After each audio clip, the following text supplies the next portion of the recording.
Rivian RV campers may be here sooner than you think. I got some information about that. It's pretty interesting, sort of. I'm Brian. Welcome to Futuraza.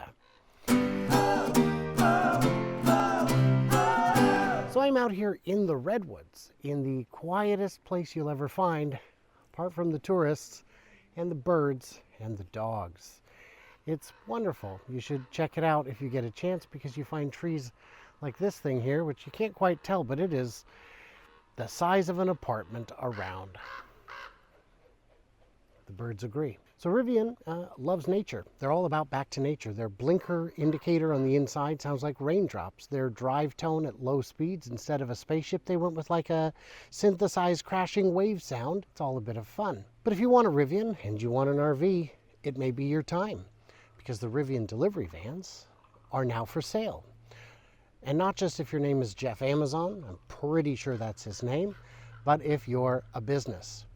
Your business needs to have a fleet. That fleet could be as large as 1,000 or 10,000 or 100. It could be as small as 1. It could be as small as 0.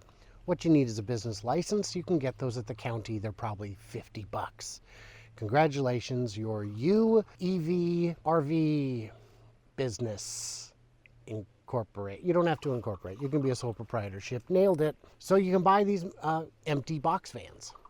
They come in 3 sizes: 500 square feet, 700 square feet, and 900 square feet. Sorry, cubic feet on all 3 of those. 5, 7, 900 cubic feet. That'd be amazing if it was 900 square. It's not. Cubic. And convert them into whatever you want. Now, if you're going to do that yourself, it's going to be as cheap or as expensive as you want. You could spend 5 to 10 grand if you're doing it yourself. You could spend 50 grand to 200 if you want an outfitter to do it for you and put in all the extra fancies. There's a lot of videos out on the internet about how to do that. I won't waste my time, your time. I won't waste my time finding out how to do it, because I'm not interested. I don't have time.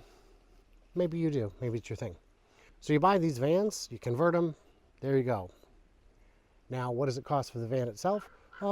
84 to 92,000 is the number that I wrote down at the event that I went to for the Oregon Electric Vehicle Association, where Rivian hosted us. They were very nice. They let us check out all the vehicles. We wanted to check out an Amazon van.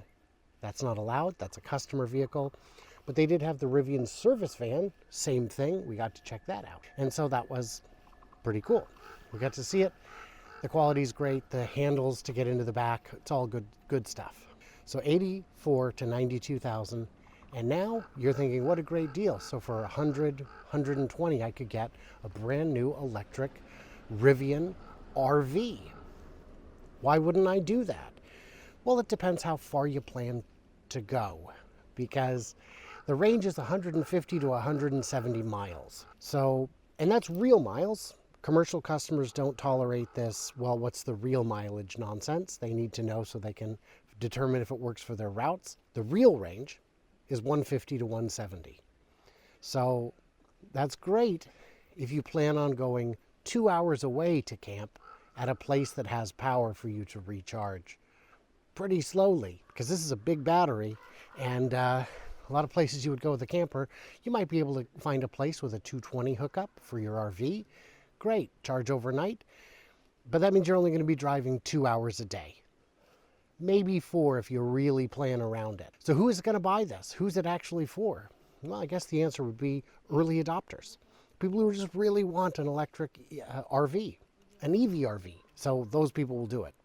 Winnebago's already got one. They're using a Ford Transit van, an E-Transit, and they've got the same problems. They can make it as beautiful and comfortable as you want, but you're only going to get like 150 miles of range. This will improve in the future, but for now, for the next 3 to 5 years, I'm not sure EV RVs are the right use case for the electric drivetrain. What do we got going on there? What's missing? Did we cover everything, you guys? You think so. So in the comments, share with me your thoughts. What would you need from an EV RV? What did we miss? What did we misunderstand? Leave it in the comments below. Like and subscribe. Do the usual thing. Tell me at what price. Forget price. People have all different kinds of price ideas. What kind of range would you need before an electric RV would do the trick for you? Leave it in them comments. And everybody else, like, subscribe, smack the buttons, do the usual thing. Maybe I'll figure out a way to, maybe I'll put something after this because this is so short. Yeah, I think I'll do that. I should mention this is now day 4 of waiting to see when I get version 12 of beta. So for those scoring along at home, I'm already about 5% of the way through my 3-month subscription. Haven't gotten it yet, but I'm still hopeful because it looks like it works. And yeah, if you get a chance to come on out to the Redwoods, you should. Because the only thing here, there's a couple birds, there's no bugs because the bugs have nothing to eat. They don't eat this kind of bark. And if there's no bugs, that means there's no forest critters. So the only real critters you see are the birds, the Ewoks, and the tourists. And it's just us here on the forest moon of Endor. So yeah, let's see if there's anything coming up after this. So we're doing a little bonus part here. Yeah, because that video, you know, I'm all about value. I'm trying to get you value. Redwoods, man. I don't know if you can see. These are giant, giant trees. As we pull past these ones, we're going to look at them a little closer. That's a big boy. That's a bulky bastard of a tree. But there's a lot of places, you know, you got to drive up old Redwood Highway. It's 101. Today, the cell network is not excited. The cell network out here, not robust in the forest. Trees do not put off Wi-Fi or anything useful. Just, you know, oxygen.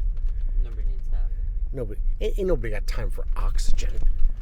Stuff is everywhere. It makes things burn. Yeah, these are some good sized trees.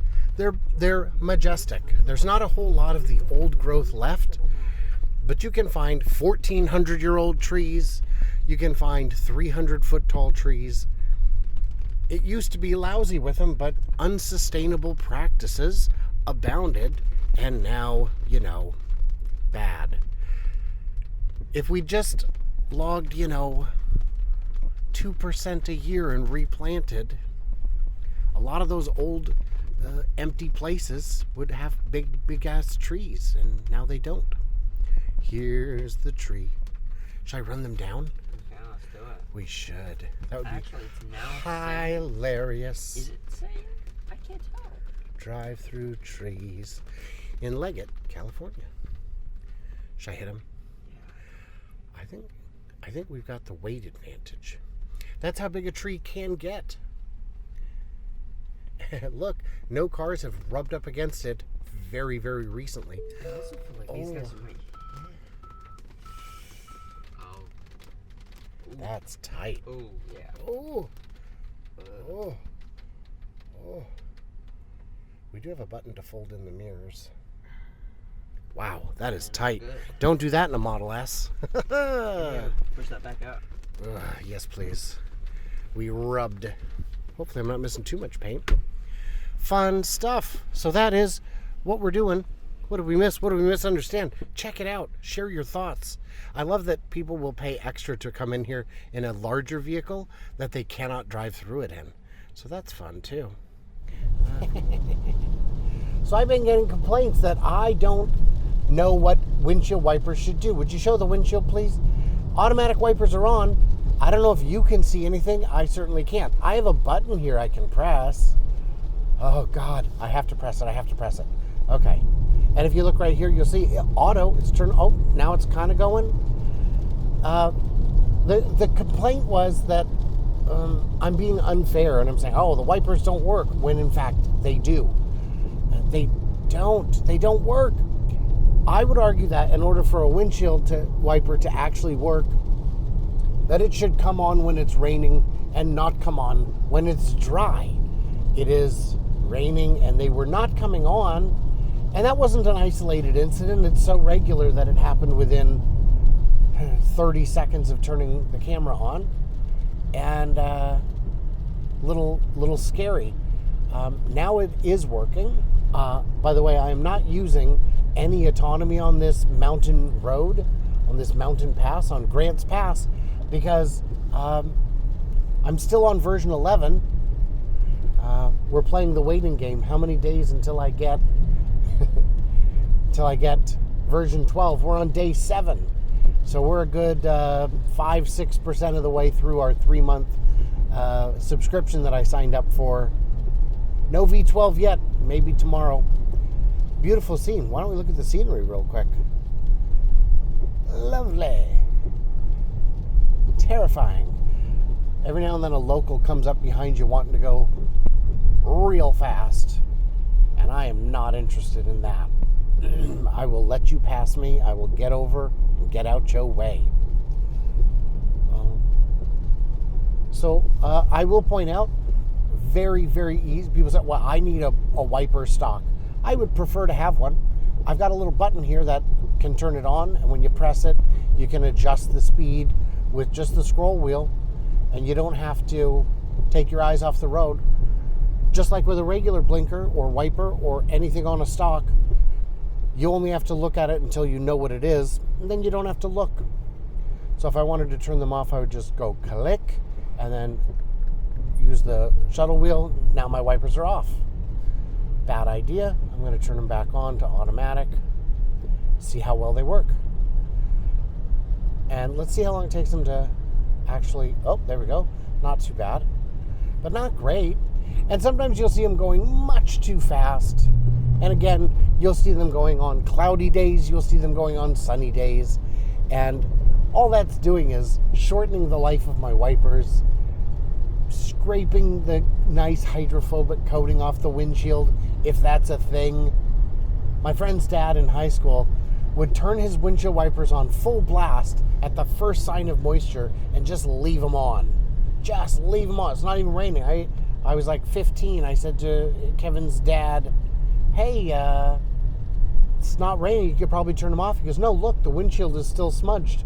I'm like, right, because you've ruined your windshield wipers and sanded the coating off your glass. Turn them off. He turns them off. Yeah, sure enough, there is no rain. It's just still smudged and ruined. Where's my windshield wipers? It's getting hard to... Oh, God.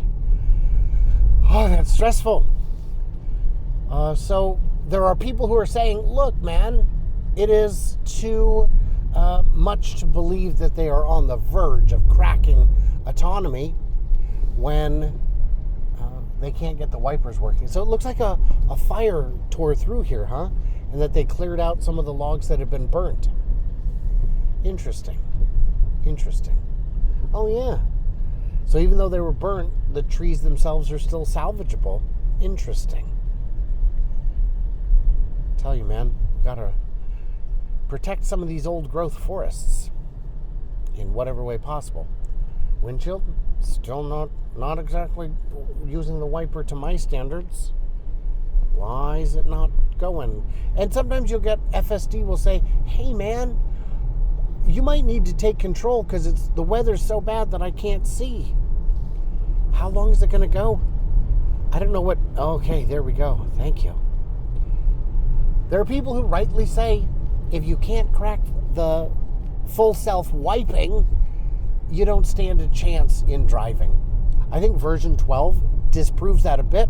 I've had a chance to experience version 12 both behind the wheel and in the passenger seat, and it's real smooth. It's real human. We'll be curious to see if that updates the wipers at all, because I'm inclined to think it probably doesn't. Yeah.